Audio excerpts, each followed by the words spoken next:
Bienvenue dans ce calendrier de l'Avent, version manga, jour numéro 13.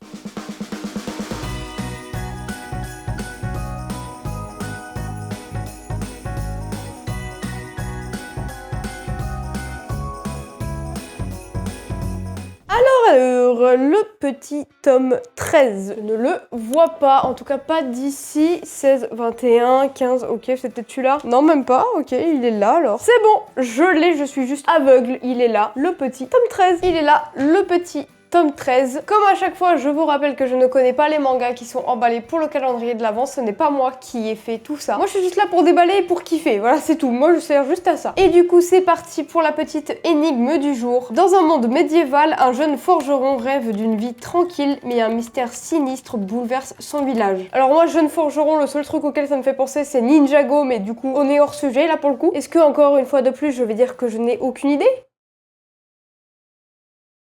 Je n'émettrai pas d'avis sur ce manga. Non, sérieusement, par contre, je sais pas. Ça me saoule de pas savoir, ça me saoule. Mais le pire, c'est qu'après, quand j'ouvre le tome, je fais bah oui, c'est évident. Bah forcément, c'est évident, c'est le résumé du manga, donc évidemment que c'est évident. Mais là, forgeron, par rapport à ce que moi j'ai déjà dans ma mangatech, je dirais Shiruran. Mais je sais que Shiruran, c'est un manga un peu de samouraï. Après le début de l'histoire, c'est peut-être un forgeron, je sais pas du tout. Donc ce que je vous propose, c'est qu'on l'ouvre direct et qu'on voit ce que ça donne. Allez, let's go. Ça me saoule de pas trouver, ça me saoule. On rappelle aussi qu'hier je me suis fait troller quand même, hein, donc bon, moi je l'ai de travers, hein, toujours. Hein. Ok, c'est ouvert, on va découvrir directement ce que c'est. On retient que j'ai dit Shiruran au cas où, mais je n'en ai aucune idée toujours. Oh mais oui, puisque je suis couillon.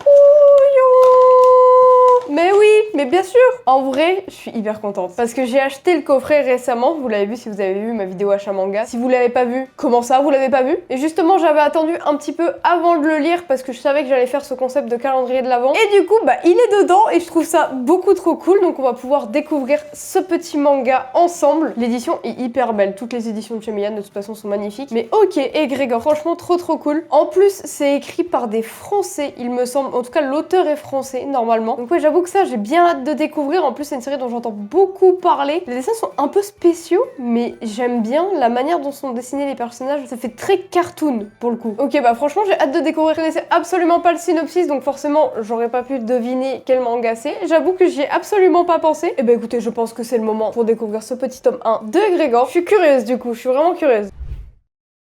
Foa est un jeune forgeron qui aspire à créer des lames exceptionnelles afin que les chevaliers égides puissent protéger le peuple comme il se doit. Mais le jour où son village est menacé par une moisson, cette tuerie de masse perpétrée par les sanguinaires faucheurs, le destin semble indiquer à Foa que le temps est venu pour lui de prendre les armes. Je viens de finir la lecture du tome 1 de Grégor et j'ai bien aimé. Franchement, j'ai bien aimé, mais par contre, la fin, j'ai pas tout compris. Bon, je pense que ça mérite une petite relecture. De toute façon, j'ai les 6 premiers tomes avec le coffret. Donc, je pense que je me le relirai pour lire les autres tomes parce que du coup, j'ai le coffret qui contient les 6 premiers tomes de Grégor. Et c'est plutôt cool de l'avoir. Comme ça, au moins, je vais pouvoir enchaîner ma lecture parce que j'ai vraiment bien aimé. Mais ouais, je pense que je me referai une relecture du tome parce que j'étais pas forcément dedans. Enfin, je me sentais pas forcément investie dans la lecture, même si j'ai beaucoup aimé. Donc, ouais, je pense que je me le relirai et ensuite, je me lirai les 6 autres tomes pour voir ce que ça peut donner et si au final j'aime toujours. Au début je trouvais les dessins un petit peu particuliers, ils avaient un air un petit peu cartoon dans la manière de dessiner les visages et tout ça, mais au final non, les dessins sont quand même vachement beaux et ça fait pas tant cartoon que ça. Dans ce tome il se passe quand même beaucoup de choses, on nous introduit pas mal de choses pour la suite. Et ouais, je suis curieuse de lire la suite et vu que j'ai les 6 premiers tomes je vais en profiter. Mais ouais, bonne petite série que je peux vous recommander largement. N'hésitez pas à me mettre dans les commentaires si vous connaissez Grégor et si vous l'avez lu également. N'hésitez pas à vous abonner si vous aimez le concept, moi je suis toujours hyper contente de faire ce type de vidéo. C'est la fin justement de cette vidéo et on se retrouve demain pour le jour numéro 14. Ciao!